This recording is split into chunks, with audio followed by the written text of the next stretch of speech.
नमस्कार, आप देख रहे हैं आवाज इंडिया, देश की भरोसेमंद आवाज। मैं हूं पिंकी। खबरों का सिलसिला शुरू करने से पहले आइए नजर डालते हैं आज की हेडलाइंस पर। मुंबई के आजाद मैदान में मनोज जारंगे का आमरण अनशन जारी। गृह मंत्री अमित शाह 2 दिवसीय दौरे पर मुंबई पहुंचे, लाल बागचा राजा के करेंगे दर्शन। बिहार वोटर अधिकार यात्रा में राहुल तेजस्वी के साथ अखिलेश यादव की एंट्री। और जम्मू कश्मीर के रामबन रियासी में बादल फटने से तबाही, 10 की मौतें, कई लापता। अब खबरें विस्तार से। मुंबई की सड़कें आज इतिहास की गवाह बन रही है। मनोज जारंगे पाटिल ने मराठा आरक्षण की मांग को लेकर आजाद मैदान में आमरण अनशन शुरू कर दिया है। उनके समर्थकों की भीड़ सड़कों पर उतर आई है। सड़कों की रफ्तार थम गई है और जाम का आलम है। मौसम विभाग ने भी भारी बारिश का अलर्ट जारी किया है, लेकिन समर्थक बरसात के बावजूद अपने डेरे में डटे हुए हैं। सीनियर वकील की शिकायत के बाद जारंगे और उनके समर्थकों के खिलाफ गिरफ्तारी की मांग भी उठी है। वहीं पुलिस ने उन्हें शनिवार तक आंदोलन जारी रखने की इजाजत दे दी है। जारंगे की तरफ से आश्वासन मिला है कि आंदोलन केवल निर्धारित स्थल और समय में होगा, यातायात बाधित नहीं होगा और सुरक्षा का पूरा ध्यान रखा जाएगा। लेकिन सवाल यह है कि क्या बारिश और पुलिस की सतर्कता के बावजूद यह हड़ताल किसी बड़े राजनीतिक संघर्ष की शुरुआत बन सकती है। केंद्रीय गृह मंत्री अमित शाह बीती रात 2 दिवसीय दौरे पर मुंबई पहुंचे हैं। उनका यह दौरा गणेशोत्सव के साथ साथ ऐसे समय में हो रहा है जब महाराष्ट्र आरक्षण आंदोलन और राजनीतिक सरगर्मियों से घिरा हुआ है। शाह शनिवार को मुंबई के सबसे प्रसिद्ध गणेश मंडल लाल बागचा राजा के दर्शन करेंगे। परंपरा के मुताबिक हर साल की तरह इस बार भी वे अपने परिवार के साथ बप्पा का आशीर्वाद लेंगे। इस यात्रा के दौरान गृह मंत्री की मुलाकात मुख्यमंत्री देवेंद्र फडणवीस से होगी, जिसमें राज्य की मौजूदा राजनीतिक स्थिति, मराठा आरक्षण को लेकर चल रहे विरोध और आगामी स्थानीय निकाय चुनावों की तैयारियों पर चर्चा होगी। वहीं शाह की मुलाकात उप मुख्यमंत्री और शिवसेना प्रमुख एकनाथ शिंदे और राकांपा अध्यक्ष अजीत पवार से भी हो सकती है। हालांकि इस पर आधिकारिक पुष्टि अभी तक नहीं हुई है। इसके अलावा वे अंधेरी और बांद्रा उपनगर में भी गणपति दर्शन करेंगे और राज्य के मंत्री आशीष शेलार के साथ उनके आवास पर आयोजित गणेशोत्सव कार्यक्रम में भी शामिल होंगे। बिहार विधानसभा चुनाव से पहले वोटर अधिकार यात्रा में अब समाजवादी पार्टी के प्रमुख अखिलेश यादव भी शामिल हो गए हैं। अखिलेश यादव सीवान, सारण और भोजपुर के सीमावर्ती इलाकों में राहुल गांधी और तेजस्वी यादव के साथ जनता के बीच कदमताल करेंगे। इस कदम के पीछे महागठबंधन का मुस्लिम यादव समीकरण मजबूत करना और ब्राह्मण समेत सीमावर्ती वोटरों को साधने की रणनीति है। अखिलेश यादव पटना से रवाना होकर सीवान पहुंचे। वो इस यात्रा में भोजपुर तक राहुल गांधी और तेजस्वी यादव के साथ शामिल होंगे। यूपी सीमा से सटे ये इलाके भाषीय और सांस्कृतिक रूप से खास है, जहां सपा की मजबूत पकड़ और सामाजिक समीकरणों का प्रभाव दिखाई देता है। दरभंगा में महागठबंधन के कार्यक्रम में प्रधानमंत्री नरेंद्र मोदी के खिलाफ की गई कथित अपमानजनक टिप्पणी ने सियासत को गरमा दिया है। इस पर एआईएमआईएम चीफ असरुद्दीन ओवैसी ने विपक्षी गठबंधन इंडिया ब्लॉक को सख्त नसीहत दी है। ओवैसी ने कहा है कि आलोचना और विरोध करना लोकतंत्र का हिस्सा है, लेकिन इसमें शालीनता की मर्यादा का उल्लंघन नहीं होना चाहिए। उन्होंने साफ कहा कि अगर कोई अशोभनीय भाषा का इस्तेमाल कर भी रहा है तो उसकी नकल करने की जरूरत नहीं है। वहीं अपशब्द बोलने वाले आरोपी को पुलिस ने गिरफ्तार कर लिया है और बाकी की तलाश में छापेमारी की जा रही है। एआईएमआईएम अध्यक्ष असदुद्दीन ओवैसी ने आरएसएस प्रमुख मोहन भागवत के 3 बच्चों वाले बयान पर कड़ा पलटवार किया है। ओवैसी ने कहा है कि भारतीय महिलाओं पर 3 बच्चों का बोझ डालना नाइंसाफी है और ये पूरी तरह उनका निजी मामला होना चाहिए। उन्होंने सवाल उठाया है कि आखिर आरएसएस के लोगों के परिवार और उनके निजी जीवन में दखल देने का क्या हक है। ओवैसी ने यह भी आरोप लगाया है कि संघ एक तरफ खुद को निष्पक्ष बताता है, लेकिन दूसरी तरफ मुस्लिम समाज को लेकर आपत्तिजनक शब्दों का इस्तेमाल करता है। दरअसल संघ प्रमुख मोहन भागवत ने दिल्ली में कहा था कि हर परिवार में 3 बच्चे होने चाहिए ताकि समाज में संतुलन और विकास बना रहे। उन्होंने ये भी चिंता जताई कि जन्म दर में गिरावट आ रही है और खासकर हिंदू समाज में ये गिरावट तेज है। अब इस बयान को लेकर नया विवाद छिड़ गया है। जम्मू कश्मीर में फिर आसमानी आफत ने कहर बरपाया है। रामबन और रियासी जिले में बादल फटने से कम 10 लोगों की मौत हो गई है। रामबन के राजगढ़ गांव में तेज बारिश के बाद अचानक आई बाढ़ और मलबे ने कई घरों को नुकसान पहुंचाया है। यहां 3 लोगों की मौत हुई है जबकि 5 लापता है। रियासी के माहौर डब्बर गांव में देर रात बादल फटा जिससे अचानक आई बाढ़ में 7 लोगों की जानें चली गई। रेस्क्यू टीमें मौके पर पहुंच चुकी हैं और राहत अभियान जारी है। स्थानीय लोग भी प्रशासन के साथ बचाव कार्य में जुटे हैं। मौसम विभाग ने पुंछ, रियासी, राजौरी, किश्तवाड़ और उधमपुर जिलों में भारी बारिश का ऑरेंज अलर्ट जारी किया है। वहीं जम्मू संभाग के सभी सरकारी और निजी स्कूल 30 अगस्त तक बंद रहेंगे। अधिकारियों ने लापता लोगों की तलाश और प्रभावित परिवारों को सुरक्षित स्थानों पर शिफ्ट करने की प्रक्रिया तेज कर दी है। आने वाले 24 घंटों में पहाड़ी इलाकों में और बारिश की संभावना है। प्रशासन ने लोगों को सतर्क रहने की चेतावनी दी है। वक्त हो चला है एक छोटे से ब्रेक का।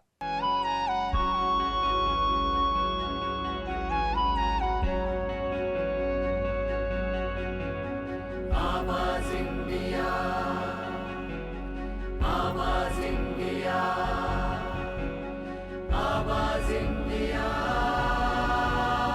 आवाज इंडिया, इंडिया, इंडिया, आवाज इंडिया।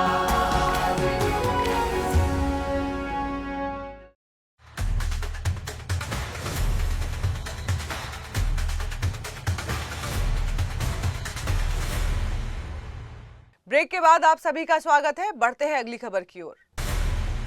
अमेरिका में बड़ी राजनीतिक और आर्थिक हलचल मची हुई है। अमेरिकी अपील कोर्ट ने शुक्रवार को राष्ट्रपति डोनाल्ड ट्रंप द्वारा लगाए गए अधिकांश टैरिफ को गैर कानूनी बताया है। कोर्ट ने कहा कि राष्ट्रपति को आपातकालीन शक्तियां तो मिली हैं, लेकिन टैरिफ और कर लगाने का अधिकार उसमें शामिल नहीं है। राष्ट्रपति ट्रंप ने इस फैसले को गलत और पक्षपातपूर्ण करार देते हुए कहा है कि सभी टैरिफ लागू रहेंगे। उनका कहना है कि अगर कोर्ट के आदेश को ऐसे ही रहने दिया जाए तो ये अमेरिका के लिए तबाही साबित होगा। ट्रंप ने सोशल मीडिया पर लिखा है कि यह फैसला अमेरिका को भारी नुकसान पहुंचा सकता है और हमारा लक्ष्य अपने मजदूरों और उत्पादकों को मजबूत बनाना है।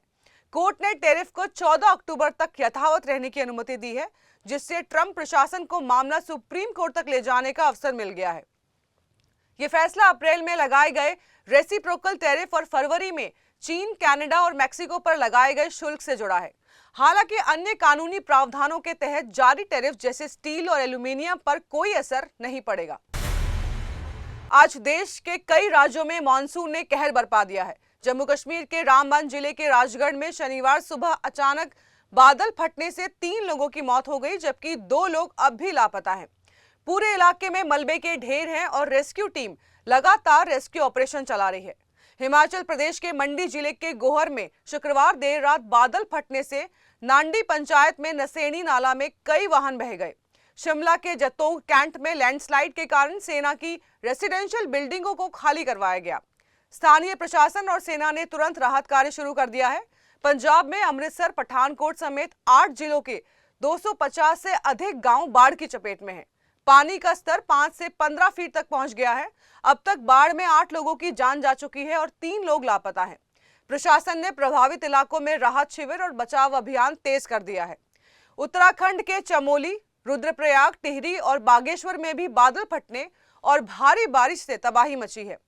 हादसे में 5 लोगों की मौत हुई है और 11 लोग लापता हैं।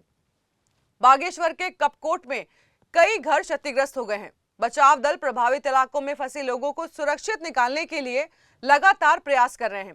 उत्तर प्रदेश के 18 जिले बाढ़ की चपेट में हैं। राज्य में अब तक 774 मकान बारिश और बाढ़ के कारण ढह चुके हैं। वाराणसी के सभी 84 घाटों पर आपसी संपर्क टूट गया है। बलिया में लगभग 10,000 घरों में बाढ़ का पानी भर गया है। प्रशासन ने लोगों को सुरक्षित जगहों पर पहुंचने के लिए हेलीकॉप्टर और नाव का इस्तेमाल शुरू कर दिया है। जम्मू कश्मीर के कटारा में बारिश के कारण वैष्णो देवी यात्रा 5 दिन के लिए रुक गई है। 26 अगस्त को यात्रा रूट पर हुए लैंडस्लाइड ने 34 लोगों की मौत हो गई थी। यात्रा प्रभावित होने के कारण प्रशासन और तीर्थयात्री भी असुविधा का सामना कर रहे हैं। महाराष्ट्र के लातूर और नांदेड़ में भी बाढ़ का कहर जारी है। यहाँ 50 से अधिक सड़कें और पुल डूब गए हैं, जिससे यातायात बुरी तरह से प्रभावित हुआ है। स्थानीय प्रशासन और एनडीआरएफ की टीमें लगातार राहत कार्यों में जुटी हुई हैं। देश भर में मानसून की तबाही अभी भी जारी है। प्रभावित इलाकों में रेस्क्यू टीमें दिन रात लोगों की मदद कर रही हैं, लेकिन भारी बारिश और लैंडस्लाइड से खतरा कम नहीं हुआ है। नागरिकों से सावधानी बरतने और सुरक्षित स्थानों पर रहने की अपील की जा रही है। मुंबई के बहुचर्चित Worli hit and run case में बॉम्बे हाई कोर्ट ने बड़ा और अहम फैसला सुनाया है। कोर्ट ने बिजनेसमैन और शिवसेना के प्रमुख पदाधिकारी राजेश शाह के बेटे मिहिर शाह और उसके ड्राइवर की जमानत याचिका खारिज कर दी है। अदालत ने साफ कहा है कि केस के हालात और परिस्थितियां ये बताती हैं कि आरोपियों ने निर्दयता से काम किया है। उन्हें लगता था कि उनकी आर्थिक और राजनीतिक ताकत उन्हें कानून से ऊपर खड़ा करती है। Justice R.M. आराध्य ने टिप्पणी करते हुए कहा है कि इस मामले में अगर आरोपियों को बेल दे दी जाती है तो समाज में बेहद गलत संदेश जाएगा। कोर्ट ने कहा कि यह मामला केवल एक हादसा नहीं बल्कि लापरवाही और गैर जिम्मेदारी का गंभीर उदाहरण है।